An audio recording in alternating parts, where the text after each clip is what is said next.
On this week's Gridiron Report, we have the Detroit Lions doing their best Michigan State Spartans impression, some Pistons and Tigers updates, and then Grid of the Week. And it's all brought to you by Pins and Aces, our favorite spot for all your golf apparel needs. Use promo code GRIT for 21% off any product at pinsandaces.com. Let's get into it.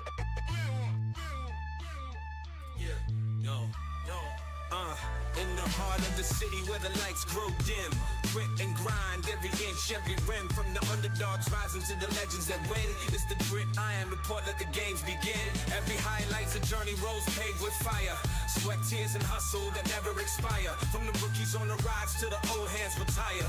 Grit Iron is the place for fans to conspire. Hustle on blast, beats thundering loud. Champions are born from the roar of the crowd. The Grit Iron Report. Welcome to the Gridiron Report, your Lions First All Detroit Sports podcast presented by Mic Drop Studios. Today is Wednesday, November 19th, and after just 1 week of the Lions offense officially being quote-unquote back, we are now back to the Disgusto Barfo Lions offense that we've unfortunately came to know a lot this season. The Lions lose 9-16 against the Philadelphia Eagles on Sunday night, and this was... I know we talked about the Minnesota Vikings game being super frustrating. I think maybe because that one was more so a little bit because it was in division. It was J.J. McCarthy, who we know is not a very good quarterback. Like, we should have won that game. This game was actively like one of the most frustrating and like angersome game I have watched for the Detroit Lions in a really long time. And I think it all starts with Jared Goff. And we'll get into the offense and how incredible the defense was, but overall this was like the most angry I think I might have ever been watching a Detroit Lions game. And I watched the entire thing so many times. I wanted to turn it off, but I said no. Our listeners are waiting for our reactions. If I miss anything, I need to do it for the listeners, so you guys are welcome. I wanted to turn this game off so many times, but I didn't. This game fucking sucked. Like, it was soul sucking. Like, I legitimately did not enjoy a single second of it. And I know you can hear me say that and say like, oh, you're a, like, you know, just a, you know, you're a dog shit fan, whatever. Like, you're, you know, I don't care. It sucked. I did not enjoy a single second. Like, and there were things that were awesome in the game, like, you know, J-Mo's touchdown, and then of course, like, then he gets flagged for a penalty seconds after. Like, so it's just nothing about this game was fun. Like, and Sunday Night Football too. Like, you know, you're looking forward to it the entire day, you're watching the afternoon slate, you're like, oh man, it's almost Lions time. And then the offense lays that fucking shit on you for 60 minutes. Like, God, it sucked. As it's funny that you're going out that way, because I meant to start the show with this and I completely forgot, so apologies. I was going to start the show with, if you're listening to this in the car with your kids or something, maybe turn it off a little bit or something, because like I'm feeling the same way as you. This, like I said, this was so fucking frustrating. And we love Jared Goff. Let's start with the offense, because we love Jared Goff. Everyone here in Detroit loves Jared Goff. He's our guy. He was cast out from the Rams. We took him in. He embodied Detroit. We know what Jared Goff is, in that he will never go out there and win you a game, like put the team on his back and win you a game. But he will, if you have the perfect conditions around him, he will do more than enough to win you that game, if that makes sense. Every single time they showed his face, his stupid face on Sunday night, I wanted to punch it. Like, and I love Jared Goff. It was so frustrating. This offense was so terrible. And it's coming off the heels of Dan Campbell taking back over play calling, making us feel like Lions offense is back, getting creative, you know, the offensive line pushing and shoving, and Jared looking great, getting all of our weapons involved. And then they just shit down their leg over and over and over again. And then each time the defense bailed them out, it became a joke on our group message that like every time the defense bailed them out and they punted the ball back to us, we're like, oh, okay, you got to get 7 here. Like, we're still in this thing. Got to get 7 here. And then they would go 3 and out real quick, go right back to the defense. And then the defense would ball out, get us the ball back, and we'd say the same thing. We'd just bump it, like, got to get 7 here. And then they would go 3 and out, and the defense would have to go back out there. It was so frustrating. I truly think Jared Goff was the worst QB in the NFL on Sunday. I don't know. Yeah. That might be recency bias, but that's how I felt. Well, did Shedeur Sanders die? Did I not see that in the news? Because yeah, I think he just posted like the worst QBR in like the history of the NFL. But I felt like Jared did the same, dude. I feel like I'm just classic media, like throwing Shedeur under the bus. I actually think he's, you know, a good kid. He might be a good quarterback. Who knows? But dude, his house got robbed. Sorry for that. Just stray. Yeah, sorry for the stray Shedeur. But yeah, Jared Goff easily second worst QB in the league on Sunday. he sucked. I mean, he looked. You mentioned it, but he looked scared out there. The entire offense looked scared. They looked cold. Body language was awful. They looked like they didn't want to be there. Like, man, just so embarrassing. Like, I get it, man. You have like 30-mile-per-hour gusts. It's already like only 37, 38 degrees there, whatever it was. So I'm sure like with field temp, it's probably in the 20s or whatever. It's rainy, it's cold. But like, you just look like little bitches. You look like, a lion who's, getting wet, not want, a house cat who doesn't want to, get wet, get dirty. That's what they were playing like, man. It was just, it was awful. And it started with, for me, two things: the offensive line and then the play calling. I thought both of them were dog shit. I don't know where you want to start with that, but yeah, for me, like, Dan Campbell did not get it done. He couldn't get it into a rhythm all night. Everything was so predictable. It seemed like they were just, it sucked, man. I agree that they were very predictable. It wasn't as bad as Johnny Morton's offense, I think, in my opinion, but it wasn't as good as, like, the good Lions football like we even saw last week. Like, it was predictable, but it wasn't as bad. It's just like, I think for him it was a little bit difficult. Like, everything he was trying wasn't working, and so then suddenly you're behind the eight ball, and you're trying to catch up and chase, and nothing's working, so you're trying to just go back to the basics, and it's not working because you're going back to the basics. And I will say, like, there's people online and people talking about how they're frustrated with all the fourth down stops that we had, and going for it on a fourth down and faking the punt and all this stuff. And while I've been begging for us to fake a punt all season, that probably wasn't the time to do it. It came out today that the Eagles specifically had meetings talking about how the Lions hadn't faked a punt all year, or something like that, and nice. they were actively ready for it. They had their defense still on the field for that, so like, you got to call a timeout. But like, other than that, predictable. I'm not mad about going for it on fourth down, because in that sense, being predictable, that's what you do. You cannot flip flop on that, and that's what we've always praised Dan Campbell for doing. He doesn't flip flop, choose to go for it on fourth here, not choose to go for it on there. That's when you get in trouble, when you're kind of going back and forth and not being, sticking by your guns. So I'm okay with going for it on fourth downs most of the time. I think there still was maybe a few times he maybe could have kicked a field goal, and definitely was worried about the weather and stuff. But it was just the play call being a little bit predictable. But then, like you said, the offensive line, this offensive line is bad. And there's so many different people I'm frustrated about with this. I'm mad at Frank Ragnow for retiring after the draft and after free agency. That screwed us over so tremendously. I'm mad at Brad Holmes for not going out and trying to get an offensive lineman. I'm mad at Brad Holmes for not going out and getting a defensive lineman and letting a guy like Jalen Phillips go to the Eagles and torment our offensive line. I'm mad at our offensive line in general, because if I see one more batted ball from the defensive line, that had to have been a record, the most batted balls from a defensive line in a single game. It was over and over and over and over again. And I don't know how I guess if they're going, how do you defend that? I don't even know. It was so frustrating. I feel like that's something you can't really defend it. You can't really coach it. Like, if you're an offensive lineman and you stymie your guy and he can't get by you and he just puts his arm up, like, I think you hit him in the ribs. I think I not want to do that again. I mean, there's no, that's almost like half luck in those plays. I know there's skill involved too, but like, yeah. There's only so much you can do. I mean, half it's on the quarterback. Like, maybe he'd be a little bit more mobile in the pocket. I don't know if there's anything Jared Goff can do. Change his arm slots. He probably wasn't doing either of those. He's basically a scarecrow out there. But no, I mean, the batted balls, that's not on the offensive line. But everything else, like just getting dummied left and right and not opening up run holes at all. I mean, we averaged like 3 yards per carry as a team. Like, just couldn't get anything going on the ground. That's all on the offensive line. Like, obviously we have amazing running back, so it's got to be on the line. Jared was getting pressured all night. Obviously, he looked like shit even when he wasn't pressured. But again, it's on the O line. Like, there's so much bad. I don't think the batted balls are really one of them, but everything else, man, was pretty horrendous. Yeah, it was really frustrating. It's unfortunate with the Sam Laporta news. We'll get into that kind of as we wrap up the Lions. Sam Laporta was kind of randomly out. It was an injury that they think they found the play in which it happened. He hurt his back. He wasn't there. We definitely felt that. But I mean, even if he was there, like, there was times guys were open and either Jared wasn't able to get it to them because he was being pressured, or he just had an off night. And I don't have these stats in front of me. Do you know off the top of your head how often Jared Goff wears gloves in the? I feel like that is not often, and I feel like that played a reason as to why he was so inaccurate. I don't know. Yeah, I don't. He almost never does. I think there's probably a couple instances where he's playing outdoors in years past and he has wore those two gloves.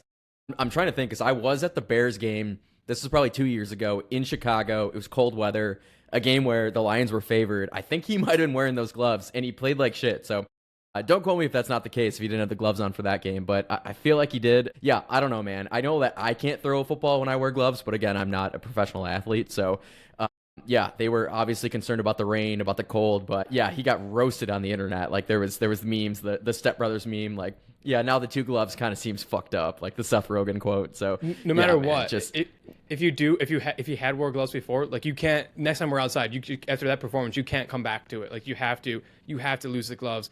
But like I said, there were the times that it was on golf where he just wasn't able to get it to the guys, and for whatever reason, he was being pressured. He was just a fucking pumpkin. And whatever reason, there also were times so often that like either A, he missed wide open guys on that fourth down play in the red zone or at the goal line, I think it was. He had Brock Wright completely wide open, so wide open, but he didn't have the time to get, that probably was his second or third read. He didn't have time to get to his second read. He had to fire it off, threw it to Amon-Ra St. Brown, I believe, who ended up dropping it, which brings me to my second point. Kyle, do you know who leads the league in drop passes this year? You're telling me it's not Sun God. Amon-Ra St. Brown, number one in the league. Actually, he's tied for number one in the league. Him, I mean, he's in good company. It's him, Devontae Adams, and Emeka Egbuka. 5 drop passes this year. This is a guy who his entire career has been made on, I was drafted behind this guy. I can name all of them. I stand behind every single practice, and I catch 201 balls coming out of the jug machine every single practice. I don't drop balls, and he's been very good in his career. Now suddenly he's leading the league in drops, and I feel like it's actually more because I thought there was at least 2 in this game that were plays that he's almost automatic, and he had some clear drops. I don't know what's going on with him. I did see online some people were pointing to he against the Buccaneers, I think it was, hurt his thumb, and it was never anything too serious. But some people are speculating that maybe there's somewhat of a hand injury going on. But he was terrible, I thought. Yeah, he's been slumping. Like he's still going to get you yardage, but I think in his last 6 games he has 2 touchdowns, and he was obviously so hot off the start of the season. I think he probably had five scores in like 3 games. So yeah, he's been cold, man. He's been dropping. And it wasn't just St. Brown too. I think J-Mo had a drop. There's a couple other guys. Like, yes, there's some passes that, even the passes where, Jared was decent at, putting it like near that, the rectangle box.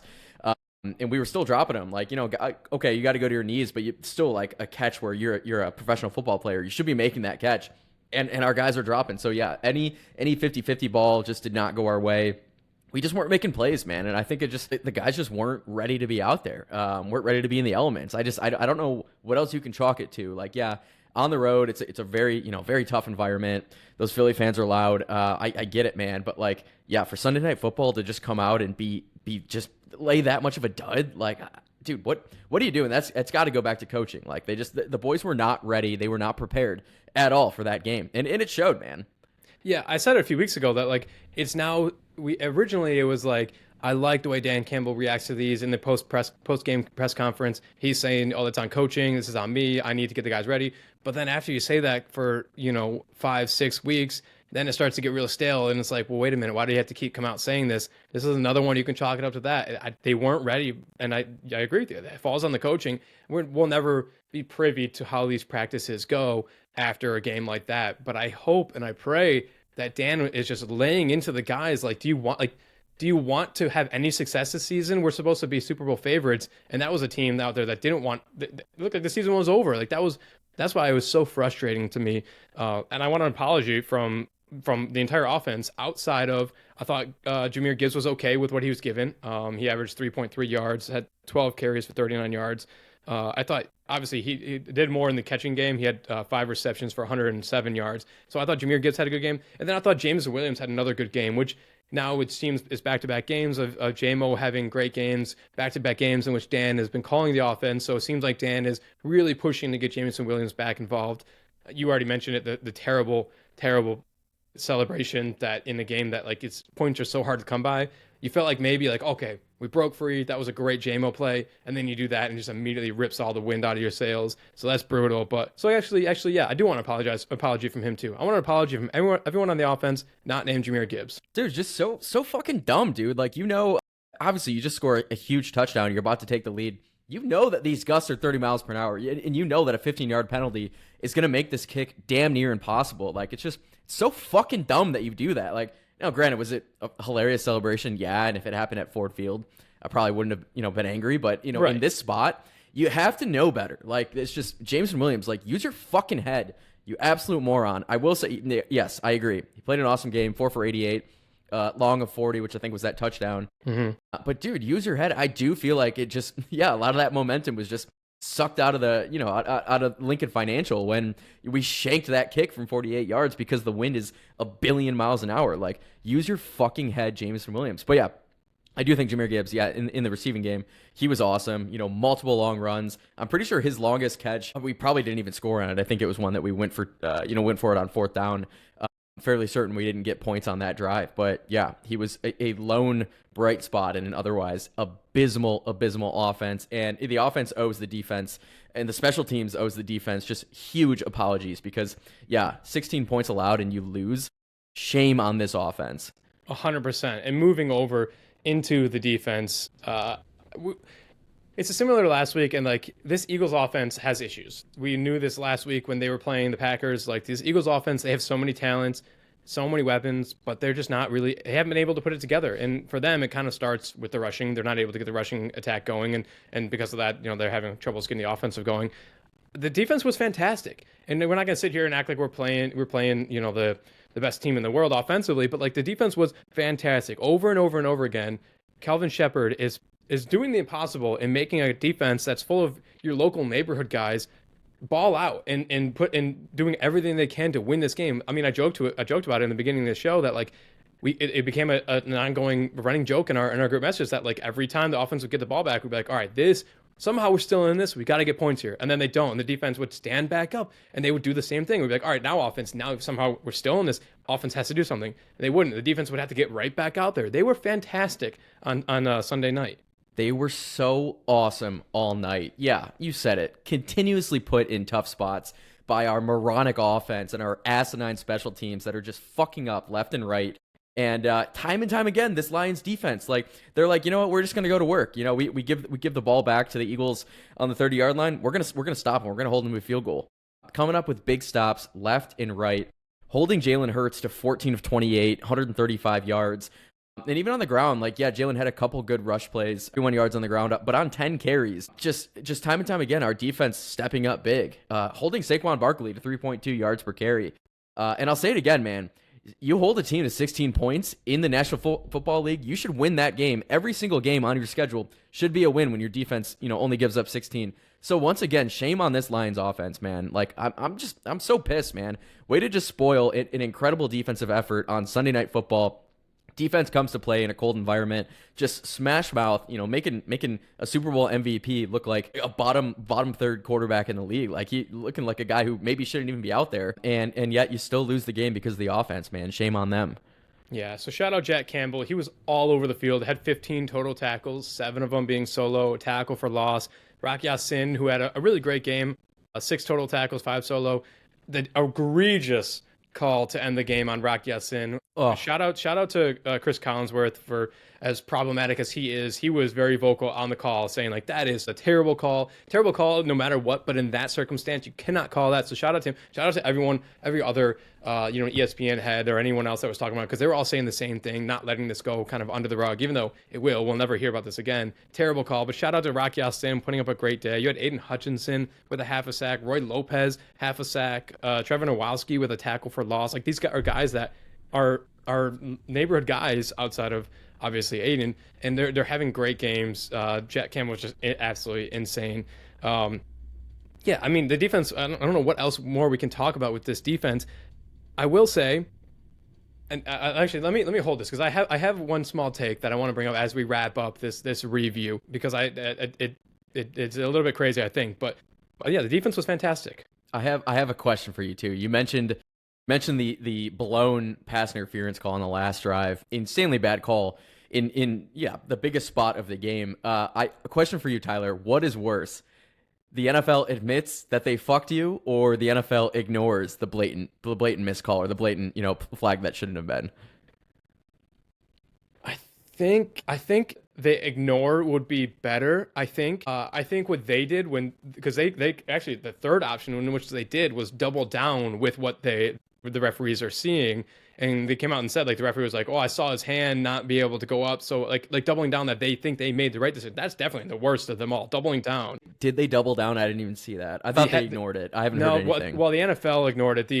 I think it was the head referee from Sunday came out and said he talked to the guy who threw it. He said, which is kind of true. Like I do kind of get. He said he saw the little bit of contact. He saw AJ Brown's arm staying down as he extended with his opposite hand to go up and make the catch, making it look like he wasn't able to get that arm up to go and make the catch. It's because AJ Brown pushed off. That's why his arm was down there. Exactly, and he wasn't going up. It was uncatchable, so he wasn't going up with both hands.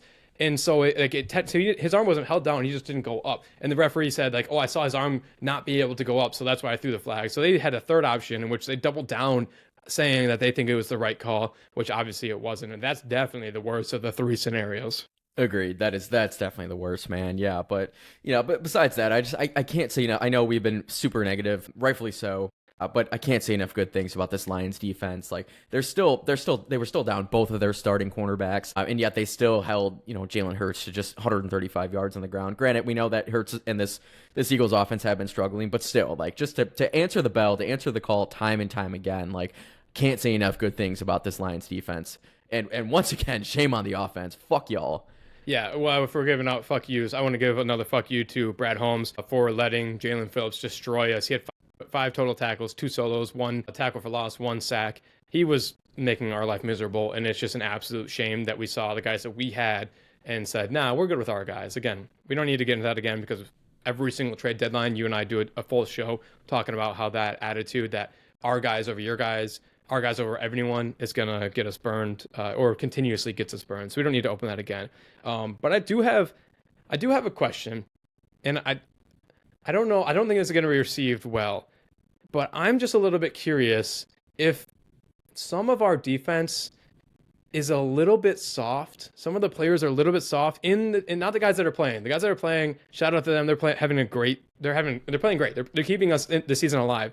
But I'm talking about guys like Marcus Davenport, who got hurt on a sack. Obviously, he's always hurt. Got hurt on a sack. Was kind of like wishy-washy whether he'd go on the IR, whether or not. They decided to err on the side of caution and put him on the IR. In the past, like 2 to 3 weeks, he's been in game time decision, and he still is out. You got a guy like DJ Reed, who's still technically out. Kirby Joseph, who has been, again, similar to Marcus Davenport, been like a game time decision back and forth, has now been out for like 3 weeks in a row after being game time decisions.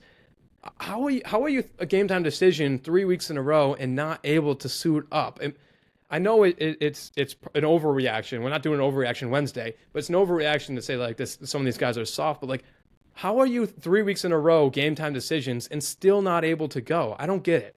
I think there's so many factors at play that it'd be probably unfair to call any of these players soft for not coming back from injury. Just because, I mean, we don't know. This could be a scenario where, Kirby Joseph wants to get back in and, a team doctor is saying like, hey, the risk of re-injury if you come back this week versus next is just like, astronomical or something. So there's so many different factors at play. And again, like, yes, the team is treading water a little bit. The defense is treading water a little bit due to injuries. They're still playing great. I think the last thing that I would do is want to rush someone back from injury when the risk of re-injury is too high. It's all just a game of risk and risk analysis at the end of the day when it comes to these injuries. So I don't know. It's really hard to tell. I would hate to throw these players under the bus that they're giving their heart and soul. They are injured. They're trying to come back and they just can't. Now a guy like Marcus Davenport, who is perennially injured, that's probably something different. Some guys are just injury prone. Some guys aren't. There's maybe no rhyme or reason. Maybe there is. Maybe it's how he takes care of his body. There's really no way of knowing. I think that it's probably wrong to call any of these guys soft. I mean, this is still a smash mouth defense, smash mouth grit attitude. And I know these guys are trying to come back as soon as they can. So yeah, it's just you don't know what's at play. Figured that was gonna be the answer, but I don't know, dude. I just like every week that I see like they're questionable in game time decisions and then they get ruled out. It's like, are you like another week? Are you serious? Like I feel like they barely went out in the first place, and now it's been 5, 6, 7 weeks and they still aren't back. So yeah, that was my question that was going through my head. I knew it wouldn't be fair and or received fairly well, but hey, being honest, that's what's going through my head. So Yeah, I mean, it was a brutal game. I do want to do this. So we're gonna get to our preview of the Giants game here shortly. But moving forward, so after this game, the Lions are now 6-4. To finish the season, we have the Giants next week that we'll get into and we'll do predictions and stuff. But we have the Giants, the Packers, Dallas, Rams, Steelers, Vikings, and Bears. Sitting at 6-4. How many more losses do you put on this team? I feel like we're already right there. Like we dropped the one against the Vikings. We probably didn't think we were going to drop. You and I definitely didn't think we were going to drop the first game against the Packers. Maybe we had always kind of chalked this game up for a loss. And maybe the Chiefs game up for a loss too. So maybe we're kind of right on track. But again, Giants, Packers, Dallas, Rams, Steelers, Vikings, Bears. How many more games are we going to lose this season, do you think? So not to put you on the spot. I think minimum one more. Just because again, this is the National Football League. I do look at this schedule, and I think I'm not extremely scared about any of these teams. The Rams, I personally chalked this up to a loss at the beginning of the season. The Rams are playing like just a juggernaut right now. I think going to LA, even though their home field advantage probably isn't as good as most other teams in the league, it's still going to be a tough one. I think that's a loss. Don't sleep on the Cowboys. I will say, again, maybe recency bias. They did just kick the shit out of a really, really bad Las Vegas Raiders team last night. 2 nights ago as you're listening to this. But yeah, I would not sleep on the Cowboys, who they do have a plus offense. Their run game, they're kind of getting that together. They still have weapons on the outside. George Pickens, just an absolute steal what they got from the Steelers for Pickens. So I'm not going to chalk that up as an automatic win, even though it's at home. That's going to be tough. Thanksgiving, that's going to be a dogfight. I know the Packers are struggling, but that's still going to be a really tough game. So I do see some losses here. That Vikings game, Vikings and Bears to end the season, both on the road. That's gonna be difficult. I do think they beat both of those teams, but I wouldn't be surprised if that Bears line is close to a pick 'em, especially January. It looks like they actually play on my birthday, January 4th. That's gonna be a tough one. Really, the only automatic dubs that I see are next week, Giants, or I guess this upcoming week, and then Steelers also at home. The Steelers look awful, but yeah, I don't know, man. I definitely see some losses. Yeah, you definitely scared me with that, because I was looking at this and I agree with you, and we don't need to get too far into this, but yeah, the Rams, I could chalk that up as a loss too. They look fantastic. You never know what the Packers are dealing with some injuries. Josh Jacobs just went down. Jordan Love has been battling injuries, but with the offensive line looking as they are, that defensive line is going to eat us alive. I was saying maybe we got 2 more losses in us and we can finish the season with just 6 losses and kind of go from there. But I don't know. We'll end up seeing. So that I just thought like. Interesting. Looking forward, how many more of these shows, these sad shows, are we going to need to do coming in after a loss? But yeah, and so, but before the Eagles game, we did say, or I think I said, one of my takes is we have to go at a minimum 3-1 in our next 4, with of course the Eagles, Giants, Packers, and Cowboys. I think that is more true than ever now. After that loss to the Eagles, you have to go 3-0 in your next 3. Starts on Sunday. We'll get into the Giants preview, and that's actually probably a really good segue, but.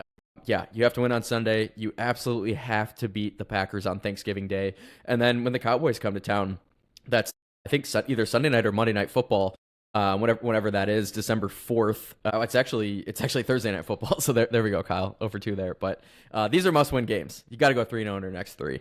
Yep. All right, so let's get to a quick break. And then when we come back, we will get into our Lions-Giants preview. All right, we are back. Let's get into our Detroit Lions, New York Giants, Sunday, 1 p.m. at Ford Field. Line. Guess the line, Kyle. Where is the line going to be when the Giants come to town here? Yeah, Giants at Lions. The Giants are pretty horrendous. Obviously, they just fired their coach, Dable. You're gone. You're fired. Yeah, we don't know who's going to be at quarterback, so that may sway the line a little bit. Even if it is Jackson Dart, I feel like this is a classic. Hovering somewhere around that key number of 10. I'm going to go Lions minus 9.5. It's going to be my official prediction there. I don't know if it's more so with the Lions being, or I guess the Lions, Vegas not really being concerned with the way the Lions played the Eagles last week, or if it is truly just the Giants being that terrible. But they have the Detroit Lions minus 10.5, so a little bit more. Wow. You hit it nail on the head there. It's like this Giants team is bad. This Giants team is really bad. It's not like the Browns from a few weeks ago when we knew the Browns were bad, but they still had a top 5 defense. Like this Giants defense is good. They have some guys. They have Brian Burns, who's I think leading the lead in sacks. Maybe I'm completely wrong on that. It might be Mike, or it might be Myles Garrett, but Brian Burns on the defensive line is fantastic. But you don't know who's going to be at quarterback for them. You don't know if it's going to be Jackson Dart or Jameis Winston. Even if it was Jackson Dart, you don't really know what to expect from him. The Lions had never played him before. He's never played here in Detroit. So you don't really know. There's a lot of question marks. But at the end of the day, it's question marks on a bad team that probably should be looking, not probably, they're looking towards next year. Like, of course, you'd want to help morale and come into Ford Field and beat up on this Lions team just like the Vikings did a few weeks ago. I mean, 9.5 or 10.5, excuse me. That seems about right for this Lions team on Sunday. Yeah, and I think Brian Burns, he was leading the league. I think Myles Garrett just passed him last week, but at any rate, yeah, Garrett has 15 sacks, Burns has 13. So yeah, that's certainly a factor there. But yeah, I think no matter who's at quarterback, this is a obviously must win. This is a must ass kick. You must kick the shit out of this team, this coachless team that really doesn't even have a soul anymore. Like the Broncos quite literally sucked the soul out of that when they scored 33 unanswered in the fourth quarter of that game last month. So yeah, this Giants defense is not great. Yes, they have Burns, but yeah, just getting into our offensive thoughts for the Lions. The Giants defense ranks 29th in the league. They give up 375 yards per game. Pass D is a little bit better than the run D, but like this is a game where, yeah, you're just going to run the damn ball down this team's throat.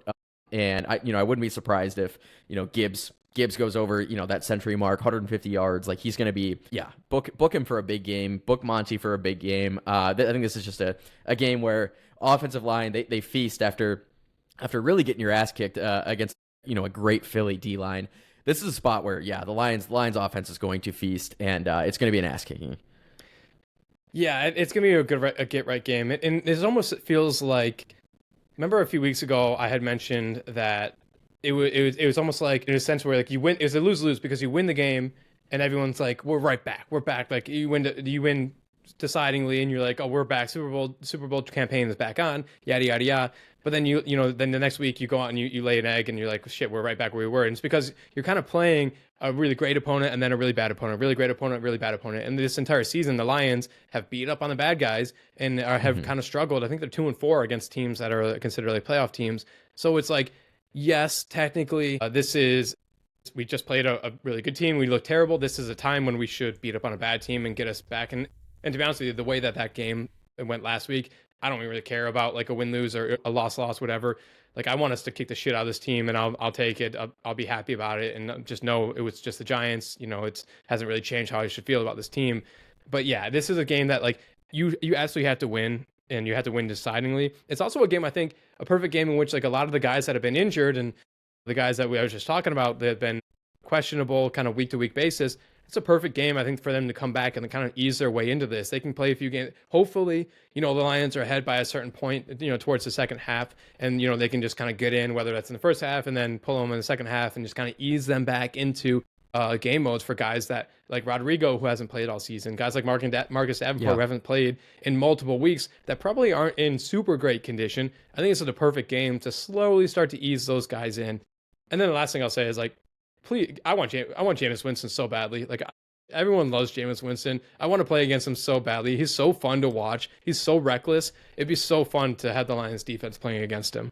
Yeah, I would love to see Jameis too. Not that Jameis and Jackson Dart, I will say, Dart's the better quarterback. I actually do like what I've seen from Dart so far this season. He's probably one of, if not the best rookie quarterbacks that I've seen. So at least this year. So yeah, I would definitely rather Jameis for that reason. I think it gives the Lions a better chance of winning the game. Regardless, I think the Lions have a fantastic chance. Obviously, 10.5 point favorites, but yeah, just feed me Jameis though, because it'd be so fun to just watch him chuck it around and, maybe score a touchdown. I think he had a great, celebration after his tutty last weekend. Like he's so fun to watch, man. He's awesome. He's just great content. So I would love to see that. But yeah, I like your take. It'd be a good game to just get back up to game speed. A lot of these guys who haven't played this season, you don't want your first game to be on Thanksgiving against the Packers, divisional game, like everything on the line. Like, you want that game, but against the Giants instead. So, and to your point about like, if you kick the shit out of this team is all right with the team.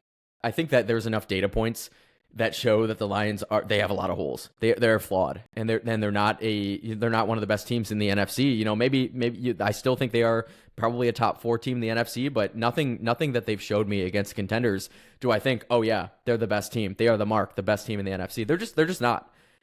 And I think it's fine. You can improve. It's not just a death sentence, and the season's not over. They can definitely improve, but there's definitely enough data out there to even if they kick the shit out of this Giants team, they're still not great, and they need to improve a lot.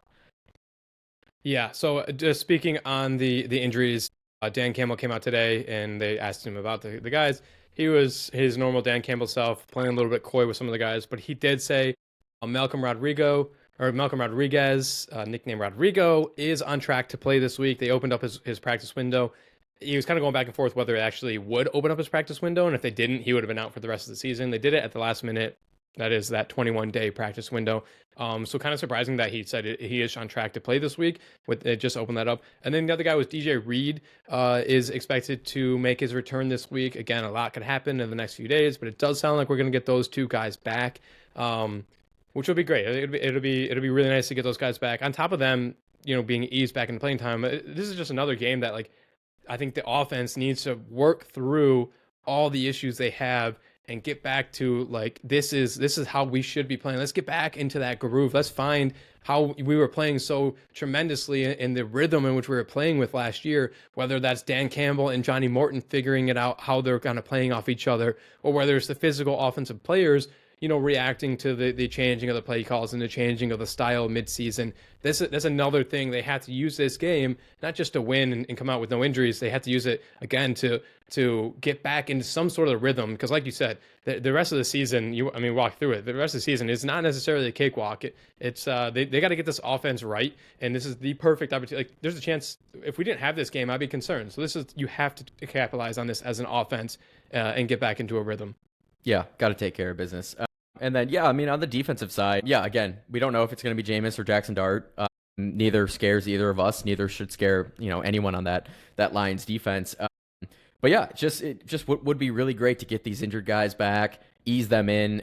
Rodrigo, it'd be awesome to have more depth in our linebacker room. And then, like we've seen, just, the secondary is decimated right now. And our guys that are stepping up are playing insanely well. But, is it sustainable? You obviously want your starters back in there. There's a reason why they're starters. DJ Reed had, a really good season going before he got injured. So to get him back, to get your starting cornerback back, hopefully Terry Arnold's not too far behind him. But this is just a great way to get them eased back. And again, we're saying all this and, watch the Giants somehow just play the game of the century and beat the Lions. But I just don't see it. I think this is just a great spot. And we know how great this team is coming off a loss. Wish we didn't have to say it so often. 4 losses already through 10 games. But that, it's the fact of the matter. This team is awesome coming off a loss. So that's a great thing to have. Hopefully you don't have too many losses that you have to come back from. But this is going to be an ass kicking. Just a classic Dan Campbell, fire the guys up, probably bite some kneecaps and kick some ass and get right. So going off that, let's get into some of our between the Lions matchups we want to see and then some score predictions. So, if that's your thoughts on how the game's going to end up going, throw some numbers on there. What's the score going to be? Yeah, so score. I think this is a Lions team that is actually pretty good at covering big spreads. Didn't cover the big spread against the Vikings, but I think that this is a great spot for them. I like the Lions. I like the Lions with the points. I'm gonna say this is like a 34-14 game. I think this is an ass kicking. My big time between the Lions is actually going to be, I think it's an Amon-Ra St. Brown legacy game. I think that, his anytime touchdown, I'm hammering that. And I think sprinkling 2+ touchdowns. I think this is one where, he really gets right. And I wouldn't be surprised at all if he gets in the end zone twice. I hope so much that you're right on that, because that is partially the offensive line in general is concerning because they just proven over and over again that they're not very good and they get overmatched. That's one of the only other major concerns I have is this. He's just not playing like himself. And so I hope that you're right. I hope to God you're right, because that would be so sick. My score prediction, I'm right there with you. I think we're also Maybe it's because we don't lose back-to-back games. Maybe it's because this Lions team is just truly better than the Giants. Maybe it's recency bias, whatever. I think we do, like you said, I think we win pretty decidedly. I think we are in the 30s. I'm going to put us at 31, and I think we're getting some guys back. Like you said, I'm not concerned with Jameis Winston. I'm not concerned with Tyrone Tracy. I'm not concerned with Jackson Dart if it's him. I'm going to say 31 to 9. I don't think they break 10. I think that this defense has a day. I think we turn over I think it's going to be Jameis Winston. I think we turn him over more than I think they're like the Giants are like 28th or something in the NFL in turnover margin. So I think we're gonna sack Jameis Winston. They give up 3+ sacks per game, 3 sacks per game on the dot. I think we do it. Maybe Hutch has a strip sack. So I think that's actually going to be my in between the lines as well. This defensive line against Jameis Winston and just rushing him, forcing him to throw crazy passes that we know Jameis does.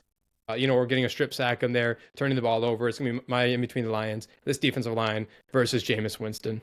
Hell yeah. And do we have a defensive score on the season yet? I think we've probably had 1 or 2 that have gotten called back. I'm trying to rack my brain, though, if we actually have one.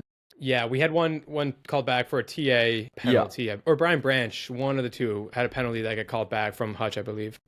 I think it might have been Terrio. But yeah, this is a great spot to get your first of the season. Yeah. Okay, so I love that. That's pretty much going to be it for the Lions. The only other thing is that, again, we kind of alluded to it. Sam Laporta is placed on the IR. Dan Campbell was very, very hesitant to make really any comments on longevity of it. It seems people are speculating online that there's actually a decent chance that he's out for the rest of the season. Kind of interesting. Yeah. Again, they went back and they found the play in which it happened. He was kind of being tackled against the Commanders, I believe. Being tackled, stood up by 2 different guys, and then the third guy kind of ran in, and not necessarily, in my opinion, was like a huge hit, but just a hit right straight to like the kidney, like the back area. Didn't go down immediately, kind of kept fighting, and then ended up, going down with the tackle there. And I think he finished the game up. I don't think he came out of the game. So that's why it was kind of surprising that he showed up on the injury report and then placed on the IR. So obviously we missed him in the offensive creativity and the blocking and everything last Sunday. So unfortunately, he's on the IR, so he has at least 3 more weeks on there. And again, not certain we're going to get him back this year. Just a real big blow to this Lions offense. Dude, it sucks, man. Sammy ball game. Yeah, he's one of the heart and souls of the team, man. You need a third down, you're getting it. He can block, he can get dirty, loves to block. This is huge, especially if he's out for the season. If it's like some kind of weird back injury, like it's just that's a really hard one to come back from. I would so love to have him back in 4 weeks, but if he is out for the season, yeah, that's just a huge blow to this team.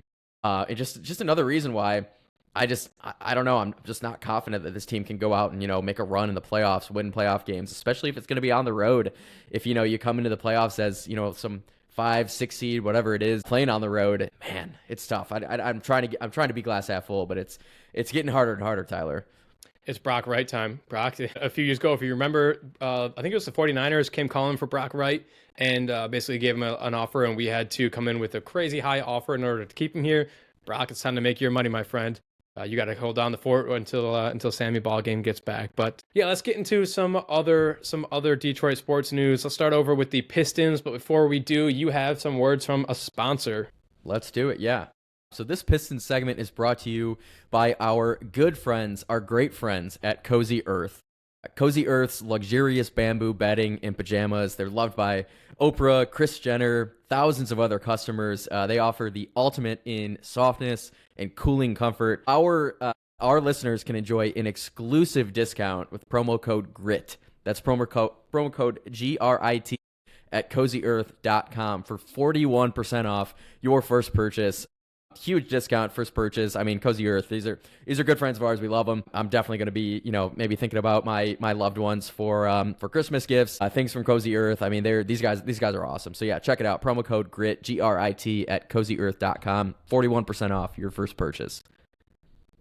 Pistons are hot. Pistons are hot. Pistons. I got so caught up in that ad read. I'm like, oh fuck, what was I even talking about? The Pistons, man, 10-game win streak, 12-2. First place in the East, 2.5 games ahead of the Cavs, and second best record in the NBA. How are we here, Tyler? This is incredible. That fact, the 12-2, the 10-game win streak, I think it's the longest win streak since 2008, I believe. That in itself is crazy. But put on top of that, the last four, I think it's the last 4 games, we've been doing it with our B team, maybe even our C team for some of these games. So while we were going through that gauntlet to start the season and we were kind of exceeding expectations with our guys, Cade Cunningham was having an insane start to the year. Jalen Duren's having an insane start to the year. We slowly started to have to deal with these injuries. Asar Thompson went down with an injury. Isaiah Stewart went down with a rolled ankle. Jalen Duren went down with a rolled ankle. Cade had that terrible, went up for a dunk or a layup, got hit in the air, fell on his tailbone. He went down with an injury. And and obviously Jaden Ivey hasn't made his debut yet. So before you knew it, we were playing great. But that was almost all 5. It was 4 of our 5 starters, and our number 1 reserve, technically probably could be a starter on almost every other team, now was out for games. And so you're like, okay, we got through the start of the season. We're in first place. No one really thought we'd start the year this great. All right, we can afford to drop a few games here. Let's let our guys sit for a few games, kind of do the scheduled loss kind of thing, and let these guys get healthy, and then we'll get right back at it. And I'll be goddamned. Our backup players, they didn't get the fucking memo. They are going out there and they are kicking ass. Danis Jenkins, who was a 2-way player, he has been one of those 2-way guys in which I think we talked about him last week, but he's a 2-way guy in which he would get a few minutes every now and again when it was back-to-backs or there was injuries or anything. He would come in. I think he's like a 6'1", 6'2" point guard out of St. John's, 23, 24 years old. Always had insane talent. I just thought he always didn't quite have the size and just didn't necessarily have the efficiency and honestly wasn't given the chance to prove it. He is playing. I'm like a true. I don't even, I'm like an all-star. Honestly, I'm so hesitant because it's so rare that a 2-way player is playing at such an elite clip as him that I don't. Maybe Water will find its level, but every single night on this winning streak, he's come out and he's putting up 23 points a night, 22 points a night. He's playing insane that maybe the Detroit Pistons actually found a true diamond in the rough backup point guard who is going to push on other teams for starting point guard position. This team is so fun to watch. They are must-see TV. Dude, it's incredible, man. Didn't you mention Danis Jenkins? I can't believe it. It's almost impossible for a 2-way guy to be this good on a team that it's not like he's playing right alongside Cade and Cade's just feeding him or whatever. The team is queuing on Cade. Cade's been out and Jenkins has been the guy and he's still putting up 26 points, 19 points, 24 points. It's incredible to see. There's some games. I think there was a game last week where the Pistons were literally down all 5 starters. Every single one of them was injured, and we had the B team, the C team in there, and they're still picking up dubs. These guys don't give a shit if they're 2 ways. They're gonna give it their absolute all. Love to see it. I think a lot of that has to come down to coaching and just getting these guys ready. Just the mindset that you are good enough to be in this game, they're just performing, man. To have a 10-game win streak is insane, but to have a 10-game win streak when all of your starters are injured, it's damn near impossible, and it's great to see. There's just the future is so bright for this team. It's the depth is there. Getting Ivy back hopefully very soon. Obviously Cade's injury isn't anything substantial. Duren, Stu, Tobias, everyone's going to be back. I mean, this team's going to be a force to be reckoned with. Yeah. So just to go through some of the league leaders and a few different stats. So you have points per game. Actually, we'll start with rebounds per game. Jalen Duren is 5th in the NBA with 12.3. You have assists per game. Cade Cunningham is 2nd in the NBA with 9.9. Crazy, but not crazy. Nikola Jokic is number 1, which is crazy for a center, but if you know, he's insane. You have the points per game. Cade Cunningham is 11th in the NBA with 27.5. You have blocks per game. Isaiah Stewart is 3rd in the NBA with 2.2. You have 3-pointers made this season in the NBA. Duncan Robinson is 18th, which isn't insane, but it's still up there on the leaderboard at 3 made 3-pointers per game. Number 1 is Steph with 4.3, so it's not that much more. Up and down the rankings in the NBA is scattered with Detroit players. In steals per game, Asar Thompson is 7th in the NBA with 1.8. Ronald Holland is 12th in the NBA. These guys up and down, they are doing everything and outperforming any expectations we had coming into this year. And like you said, Jaden Ivey hasn't even made his debut yet. The other news this week is that Jaden Ivey was just assigned to the G League to begin his rehabbing assignment. So that means that Jaden Ivey will be back. People are looking at the schedule and when are the Pistons going to be back in Detroit? They're on the road for the next week or so, and then maybe around Thanksgiving they're going to be back in Detroit, which would give Jaden Ivey kind of like the perfect week or two with the G League, get back up to playing speed, and then as soon as the team comes back to Detroit, he can join them around Thanksgiving. That's something we haven't seen ever, really. I mean, Cade Cunningham and Jaden Ivey had a half a season maybe to run as a 1-2, and it looked really good. And then Ivey went down with his injury. That's something that like I'm not. Is this a trust tree? Trust tree, real quick. I'm a little bit concerned that this team is playing so well that adding a guy like Jaden, I don't know what it's going to do. I think it's going to be fantastic. I can't wait for it. But this team is playing so well. I don't know what's going to happen. I'm concerned. I'm excited. I'm happy. I'm anxious. I don't know, dude. Is there too many mouths to feed? That's what the people are asking, man. But are we too good? I'm with you. Yeah, the thought has. I'd be lying if I said the thought did not cross my mind. Like, what if Ivy just isn't the same, or what if he was just kind of a one-hit wonder last season? I don't think that's the case. I think he is a very good player, but when he hasn't played this long, I think it's only natural that we're kind of having those feelings. But we got to bury those down. It's going to be special. It's going to be awesome. I'm looking at the East right now in a year where the East, a lot of teams that have historically been great are kind of down. You have the Celtics without Tatum. They're just 7-7, 7th in the East. They're really a non-factor. Even young teams like the Magic, who you think they're going to take another step forward, they're just 7-7, 10th in the East. The Bucks, who have been kind of teetering on, are they still good? Are they washed? Are they over the hill? Or what are they going to do with Giannis? They're just run of the mill right now, 8-7. I mean, even the Knicks are a good team, 8-5 right now. But that's a team where a lot of people, myself included, powerful. Like you see some teams in the West. I'm licking my chops, man. I am so pumped to see where this team can go this season. I think it could be special. Yeah, and so just real quick before we keep going to the Tigers, Jaden Ivey, reminder, still just his 22, 23-year-old season. Oh, and today's Jalen Duren's birthday as we record this. So happy birthday to the absolute dog, future All-Star this year. Hell yeah. But Jaden Ivey still in his 22, 23-year-old season. Played 30 games last season, which is a good sample size. It's just beyond what I think you can actually take something from. He was averaging 21.2 points per game, five rebounds per game, 4.8 assists, and was shooting the three ball at 40%. So I really should have no concern because those numbers shouldn't hurt your team whatsoever. Those are fantastic numbers. So yeah, I will keep you guys updated on his debut and how this team keeps going. But their win streak goes to 10, and they'll look to keep moving it forward. They have a decent schedule this week in which they could end up going to 12. So we'll see. But for the sake of time, we digress. Let's move on to the one note here for the Detroit Tigers. Gleyber Torres has accepted his qualifying offer. We mentioned last week, or maybe it was 2 weeks ago, that some roster news up in the air. We tendered a qualifying offer to Gleyber Torres, a 1-year deal worth $22.5 million. Kind of was a 50-50 whether he would take it. He definitely likely played himself into a multi-year deal.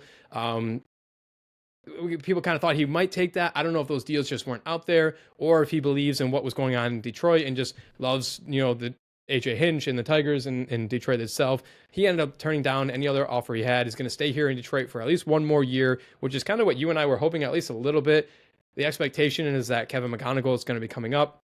There's some confusion as to positions. Kevin's a shortstop, but Colt Keith is a second baseman. Gleyber plays second. He only ever plays second. So it's kind of a logjam. But at the very least, Glaber's a professional bat. He has a great on-base percentage. He was battling a little bit of injury last year that probably assisted in his downfall towards that second half of the season. If nothing else, he's going to be a great mentor for these young guys that we continue to have, and he's going to get on base. And so now the question is, do you put Kevin McGonigal at third base and let him come up and you play Kevin McGonigal at third, Gleyber at second, excuse me. Now I guess I'm just confused myself because then I don't know who you put at second. I don't know what they're going to do, dude, but I'm happy he took the qualifying offer. Yeah, I think, it's a tricky one, man, because you basically have two second basemen there in Colt and Gleyber, and then you had no shortstop. Sorry, Trey Sweeney, you're not really a shortstop. You fired Trey Sweeney. But yeah, McGonigal, plug him into shortstop. Who plays third? Like, there's going to be some things that we need to iron out. But yeah, both guys can't play second base at the same time. So yeah, well, I'm seeing what happens there as we get more into the offseason.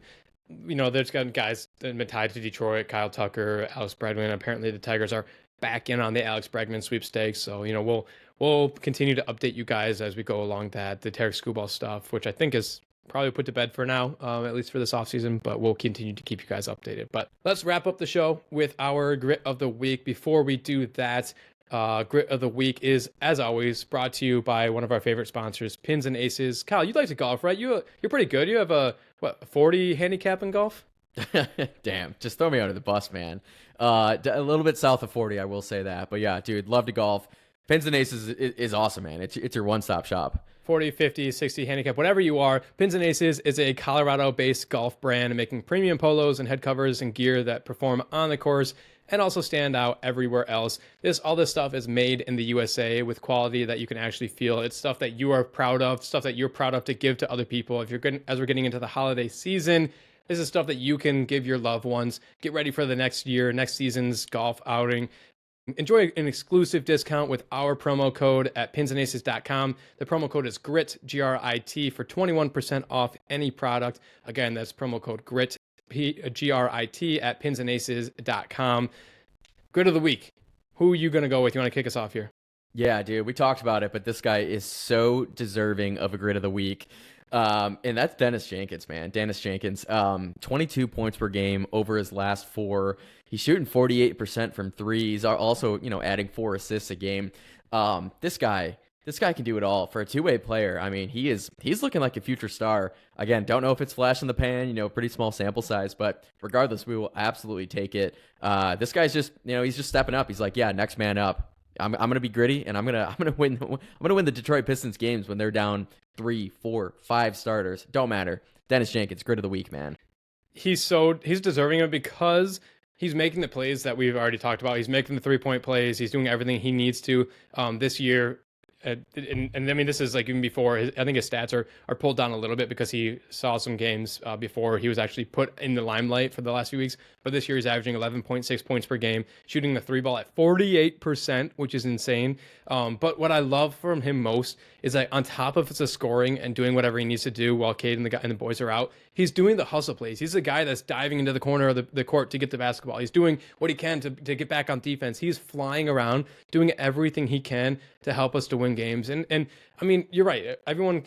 I'm a little bit traumatized by guys like different sport, but guys like Akil Badu, who like out of nowhere, you're like, oh, this Rule 5 guy is playing like an all-star. Like, that's insane. We found one. And then he kind of never goes back to that. He was that flash in the pan. So you're a little bit concerned that Waters is going to find this level, but he is keeping this team very much afloat while our guys get a very well-rested, or well-deserved rest. And I don't think it's going to change. Like, I think he's absolutely worked his way into a full-time contract for the Pistons here moving forward. And we'll update you guys on that happens. So shout out to him. Grit of the week.